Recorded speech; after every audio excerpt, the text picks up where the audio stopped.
ಮತ್ತೊಂದು ಕಡೆ ದೂರದ ಮೆಕ್ಸಿಕೋ ದೇಶದಲ್ಲೂ ಕೂಡ ಮಳೆಯ ಆರ್ಭಟ ಜೋರಾಗಿದೆ. ಸೈಕ್ಲೋನ್ ದಲೀಲಾ ಚಂಡಮಾರುತ ತಂದಂತಹ ಸಂಕಟದಿಂದಾಗಿ ದೊಡ್ಡ ಪ್ರಮಾಣದಲ್ಲಿ ಪ್ರವಾಹ ಪರಿಸ್ಥಿತಿ ನಿರ್ಮಾಣ ಆಗಿದೆ. ದಲೀಲಾ ಚಂಡಮಾರುತದ ಅಬ್ಬರಕ್ಕೆ ಮೆಕ್ಸಿಕೋ ದೇಶ ತತ್ತರಿಸಿ ಹೋಗ್ಬಿಟ್ಟಿದೆ. ಮೆಕ್ಸಿಕೋದ ಮೆಂಚಾಗಾ, ವೆಲ್ಲಾ ಡಿ ಸ್ಯಾಂಟಿಯಾಗೋ ಸೇರಿ ಹಲವು ಪ್ರದೇಶಗಳಲ್ಲಿ ಪ್ರವಾಹ ಪರಿಸ್ಥಿತಿ ನಿರ್ಮಾಣ ಆಗಿದೆ. ಏಕಾಏಕಿ ನೀರು ಹಳ್ಳಿಗಳಿಗೆ ನುಗ್ಗಿಬಿಟ್ಟಿದೆ. ವಾಹನಗಳು ಕೊಚ್ಕೊಂಡು ಹೋಗ್ತಾ ಇದ್ದಾವೆ. ನದಿಗಳ ಆರ್ಭಟದಿಂದಾಗಿ ಗ್ರಾಮಗಳ ಒಳಗೆ ನೀರು ನುಗ್ಗಿಬಿಟ್ಟಿದೆ. ಆ ನೀರಿನ ರಭಸ ಹೇಗಿದೆ ಅಂತ ಹೇಳಿ ನೋಡ್ತಾ ಇದ್ದೀರಿ. ಸಿಕ್ಕಿದ್ದನ್ನೆಲ್ಲ ತನ್ನೊಂದಿಗೆ ಕೊಂಡೊಯ್ತಾ ಇದೆ ರಭಸವಾಗಿ ಹರಿತಾ ಇರುವಂತಹ ನೀರು.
ಎಂಥ ಭಯಾನಕ ದೃಶ್ಯಗಳು ನೋಡಿ.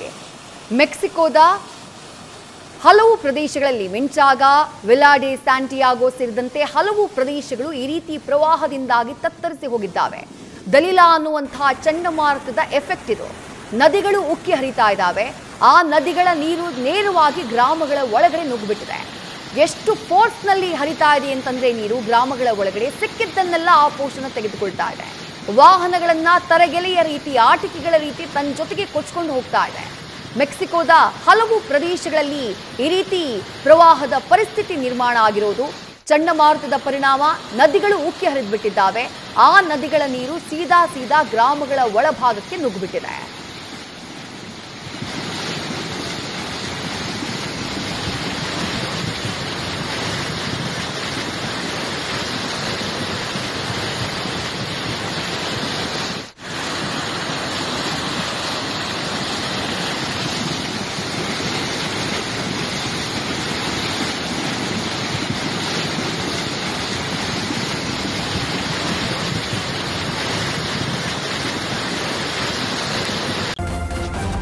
ನ್ಯೂಸ್ ಫಸ್ಟ್ ನಿರ್ಭೀತಿಯಿಂದ ನಿಮ್ಮ ಪರವಾಗಿ.